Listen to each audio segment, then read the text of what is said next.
and Lords podcast. So yeah, on what was it Wednesday or Thursday? We had a state of play dedicated completely to Hogwarts Legacy, which is the Harry Potter world inspired kind of open world action RPG being developed by Avalanche Studios, the same guys who brought us Disney Infinity, and under the Warner Brothers Interactive label. What did you think, April? First of all, like, what's your affinity or not for Harry Potter, and what did you think of what you saw? We did an intro. That's fine, whatever. I'm Lord Sovereign. This is April Prince of lordsofgaming.net. This is the Lord's Minute. It's never a minute. So, hi. Hi. What about Hogwarts Legacy? Breaking down the biggest happenings in gaming and beyond and forgetting the intro. Forgetting to intro. That's fine. Don't worry about it. This is what the people come to us for, April. They don't want the same old. They don't want the norm. They don't want 5-minute Lord minutes. We got to be messy. Exactly. Always be messy. So tell me, what is there love for Harry Potter in your heart, or do you not care? So my first experience with Harry Potter was with my childhood best friend, Adrian, because I was always at her house. Right. And she loved Harry Potter, had all the books, the DVDs, the games and everything. So I was into it because we were together all the time and she was into it. But so if she hadn't been there, you guys hadn't been so tight or whatever, would you not have been into it on your own, you think? I think it would have been one of those situations, sort of like my experience with like Pirates of the Caribbean, where I would watch it and stuff, but I don't think I would have been that big or that knowledgeable of it. Okay. So as a result of your friendship, that means you are Harry Potter to the core. So Harry Potter that I'm one of the people that feel like Harry should have ended up with Hermione instead of Ginny. I get that one too. Yeah, I get that one. I'm fine with the way it went, but I understand as well.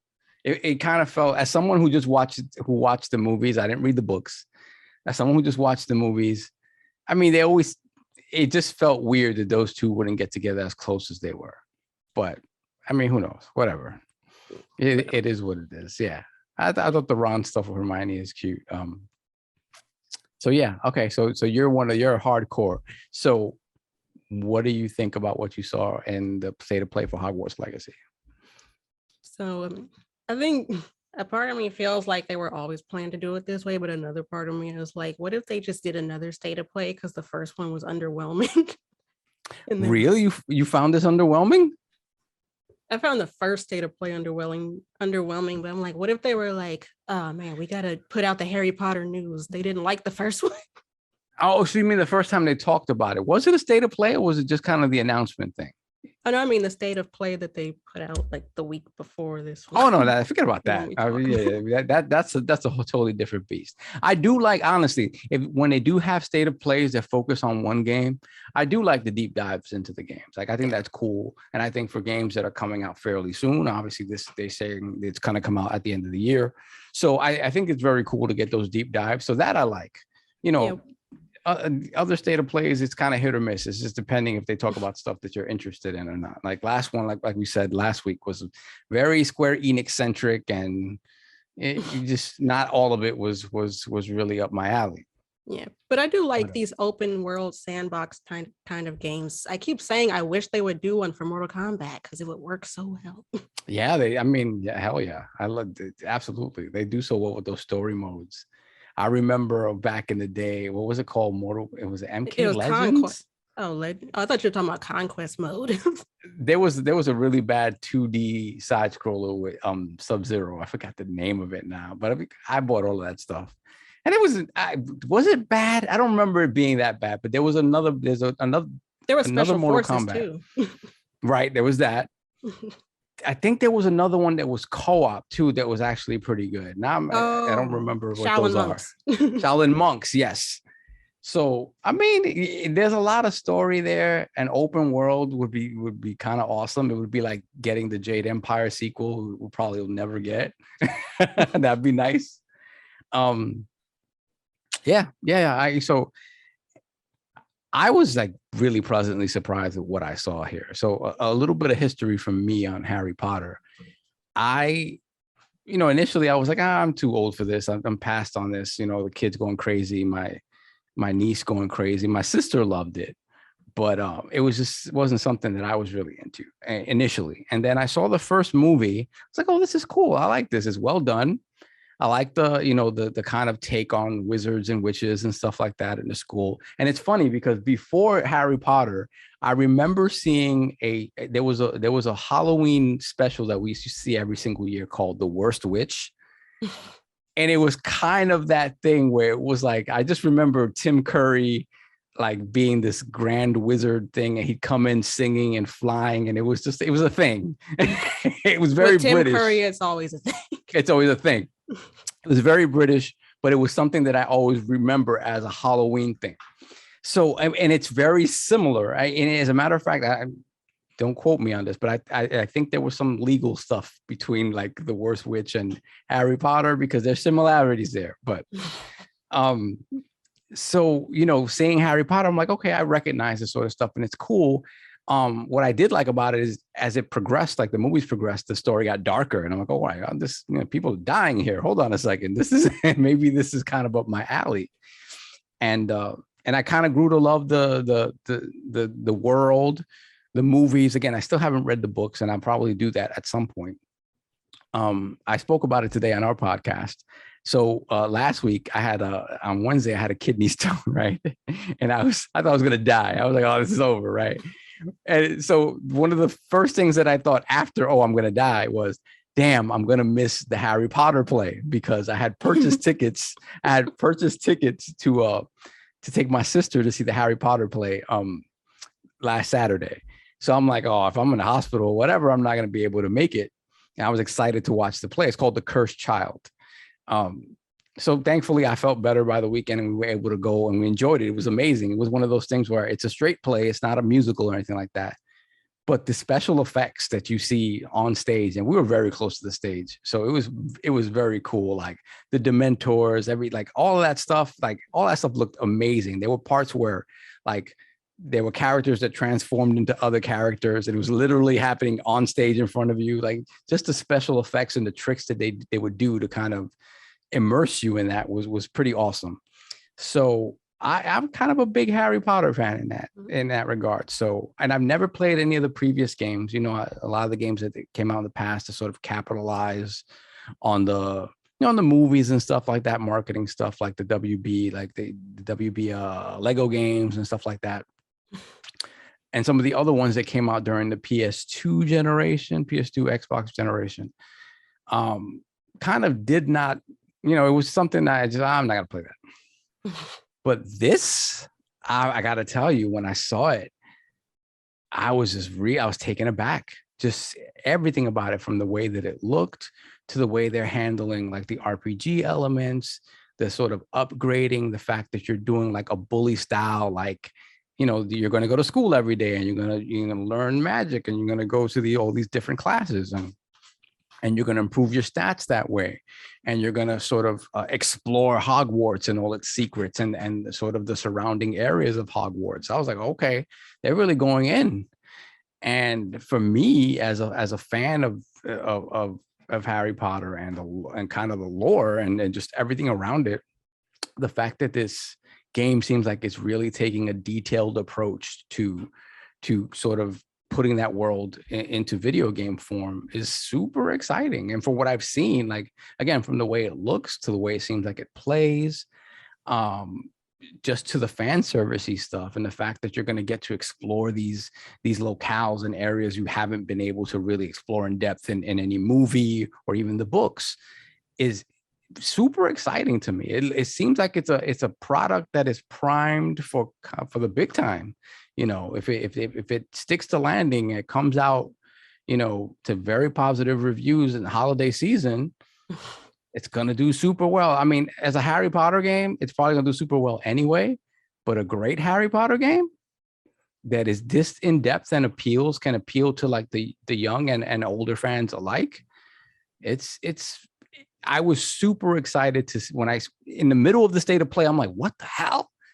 This is awesome. Like I did not expect this level of awesome. And it was like, yeah, I was really excited by that. So yeah, I'm, unapologetic Harry Potter fan. Was there anything in the state of play in particular that kind of opened your eyes a little bit? Like, wow, they're going in depth with this, whether it's like the magic, the dueling aspect of it, the Quidditch aspect of it, the sort of upgrading path, or maybe like the underlying story, because there's always some sort of underlying backstory of sinister things happening in the background in Hogwarts. So is there anything there that really kind of caught your eye? Yeah, in Hogwarts, there's never a peaceful semester, is No, there? never. There's always some drama. Somebody's always trying to end the world or kill the muggles or whatever the case may be. Can you imagine just being a normal student in Hogwarts and Harry Potter ends up in your class and you're like, oh God, here we go. Damn, here we go. So this is funny because it's set 100 years before the stories of the books and whatnot. So it's definitely before then, right? We're going to be introduced to all new teachers, pretty much an entire new cast. Your player character, from what I can glean from the state of play, is a character that you create in whatever image that you want. But again, the backstory of the character is that this character is special in some way, shape, or form. That's the way that it appears to be. And that's interesting. That's fun because again, it's playing off the things that we kind of know and love and have some understanding of. But at the same time, it is a brand new tale that we haven't seen before. And in fact, that we're going to help craft as the player. So yeah, it's super exciting for me. So back to you. Yeah. What was it? What was the thing that you like stuck out to you? Yeah, first, I know people dunk on the chosen person thing, but I think in an RPG especially, you kind of need that to justify why this one character that we're playing as has to be the main character. Yes, it is very tropey. Yes, that's true. But I mean, other than that, what I think is interesting, like you said, the story and the backdrop of the game is interesting. Like we're meeting a whole new characters and places and stuff, and maybe the school will look different than what we're used to, and the classes will work different, or the atmosphere will be different. Yeah, just seeing that part, it reminded me of Bully. Like Bully was one of those games. It's like, oh, you're gonna go to class and you're gonna do like these tasks and whatever, and it reminded me of that. Like, wow, if they really go in depth with this, I wonder it's if gonna you be can pretty cool. Choose to be a good student or a bad. Like, can I make a horrible Hogwarts student that doesn't go That'd to class? That'd be great. That'd be awesome, right? If you had that level of sort of control over what your character becomes, that'd be amazing. So yeah, I mean, maybe they do sort of turn the hero trope on its head, and it's like you're special, but you can go either way, and it depends on just what you do in the world. That would be interesting to see as well. So anything else like in terms of the magic? I thought the dueling was very cool. I just like the fact that they're creating, like, in order to duel, right, you have to create this sort of rock paper scissors type combat system that I don't know if it's been in other games, but for me it would be the first time to see this sort of system in play in a game where you have to balance it, you have to have variety, it has to be a real system, not just you're watching the movies Expelliarmus or whatever. It's like we have to see depth here, and I think it's not turn-based, it's like real time. It's real time, yeah. So all of that stuff, to me, it just felt like a product that they had, there's a lot of love and passion behind. And yeah, it just feels like it's just one of those things, like it's gonna be a Potter, fan's dream. Like everything that they ever hope to be able to do in Hogwarts and in the world, they're trying to give it to you with this game. And I think it's all the better for the fact that you don't have the burden of Harry Potter and Hermione and Ron to have to, again, it's Hogwarts legacy. So it has all of that lore, it has all of that background, but at the same time, it's crafting its own story. It's crafting its own sort of place in the canon and or in the history of what Harry Potter is. So I think it's poised to do some great stuff. If they can stick the landing, Yeah, I think what a lot of companies are searching for in this day of gaming is longevity. They don't want to just Mm-hmm. put out a game. They want the game to stick around so they Mm-hmm. can pump out DLC. And I don't know if they're looking to do DLC for this, but they might. They might at least franchise it. Obviously, if they do a great game, Harry Potter still makes money hand over fist. Shout out to I paid $600 for them damn tickets. So nothing Harry Potter related is cheap. Let's just say that. And But it was worth it. everybody that owns a replica wand knows this. Yes. Yeah. So I really do think that this is gonna make them some money. This is gonna be, again, if they stick the landing to, I think it's gonna make money regardless, right? Harry Potter fans are gonna come out and they're gonna buy this in droves, regardless of reviews. And if it happens to be good or great, even better for it. It's weird, but looking forward to the end of the year, this just shot up to the top of my list as something that I'm excited to get into and play. I mean, Starfield is kind of still an unknown as to what that game's going to be. We don't know if we get Breath of the Wild 2 or God of War Ragnarok at the end of this year. We're not sure of those things. So, but seeing this, and saying that they're going to be ready by the end of the year, everything that we saw in the state of play feels like it's gameplay, like it's not, they're not showing us conceptual stuff that could look this way. Mm-hmm. It really does feel like a super polished product that is, a love letter to Harry Potter. And it's like, man, I know there's a lot of stuff going on with people and their feelings about J.K. Rowling and the things that she's said and whatever. But at the end of the day, in my opinion, that's all down to your comfort level. There are companies that and people that I don't support because I don't personally ascribe to, well, let me not sugarcoat it, they're bigotry. So if you feel like you don't want to buy the game or support the series, that's perfectly fine. I think where it gets a little sticky is where people decide to take a moral high ground on the issue and say, well, if you don't support the game, then you hate the developers, or if you do support the game, then you hate trans people. And I don't think that's what's going on here. Yeah, I don't think that at all. I mean, I guess it's people, they choose to take a stand on certain things, and I respect that. But for me, honestly, when it comes down to the product, I love the product. I enjoy the product. She's going to make money off of it regardless. And again, I don't necessarily feel as strong. Sometimes I'm of the mind that everybody has a right to have an opinion. And, a lot of people take people's opinions or whatever, and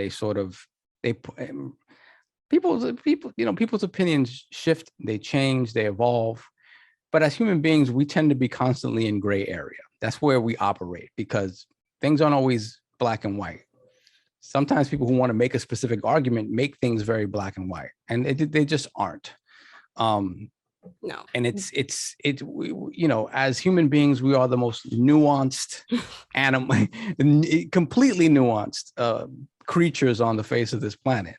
And we should think about that, and every time that we think about interactions that we have with one another. And at the end of the day, there's a lot of nuance to everything. There are things I don't agree with, there are things I agree with, there are things that I get where people are coming from, and sometimes empathy and understanding creates a conversation that otherwise wouldn't happen if you're on this side and I'm on the other side and we refuse to talk to one another. Well, yes. So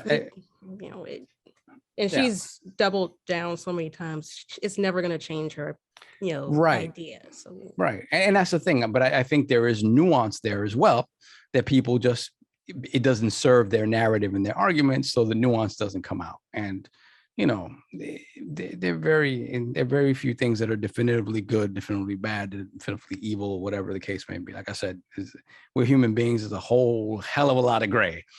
So that aside, that's fully supporting this game. Yeah, that's Miss Joanna's healing to do. That's not for us to argue with each other over. Exactly. So, I fully support the devs, and I support this game because, again, I love the property. I love what they're doing with it, what it seems like they're doing with it, and I'm on board. So I'm gonna be a little giddy kid come December or whenever this game comes out, and It's crazy to think that soon this as the is like game my hit the favorite. mailbox, like, Yeah, it's like, oh, I've come down with something. That's how excited I am to see this done well. Yeah, I'm kind of on a Harry Potter kick right now because again, the show was fantastic. The show, I was just wondering what they were going to do in the show to sort of, when you're sitting up close, oftentimes you kind of get to see how the magic is lost on you a little bit because you can maybe see how they're doing things. But we were in the third row, and there's a part where there's a duel, a fight between two characters, and they're zapping one another and they're like spinning in the air and whatever. And I'm like, I'm looking for the wire. the wire, and they're not on wires. What it is that their background is pitch black, like absolute pitch black. So there are people back there, garbed in whatever pitch black clothing, and they're picking them up and spinning them around as the fight is going. So you can't see them at all. So it just looks like they're floating in the air. So they must have hired ballerinas for this. Yeah. And it just so happened that my sister at the angle, my sister kind of looked like this at an angle, and she was able to see the hand that was cloaked in shadow completely kind of come into the light a little bit. And it sort of glanced off of it. And she could tell. She was like, those are hands. Wait a minute. They're grabbing them and spinning them around. So, and some of these characters like pretty big people. So it's like, what the hell? You have 2 or 3 people just grabbing onto this person, spinning them around, making it seem like they're being manipulated by magic. Very cool stuff. Very cool stuff. So that's cool. I would have gotten motion sick. So it's like, yeah, I don't know. I'm excited for this. I never in a million years that I think I'd be excited for a Harry Potter game. It's like, this is a cash in or whatever. I know the third movie in the Fantastic Beasts series is coming this year, I think. Yeah, with Mads Mikkelsen. Yeah, Mads is going to be taking over for Johnny Depp.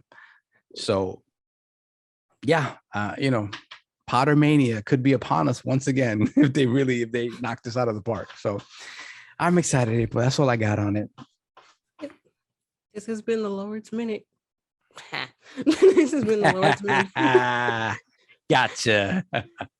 We're here every Monday, Wednesday, and Friday at lordsofgaming.net. I'm April Prince here with Lord Sovereign. Until next time, this has been the Lord's Minute.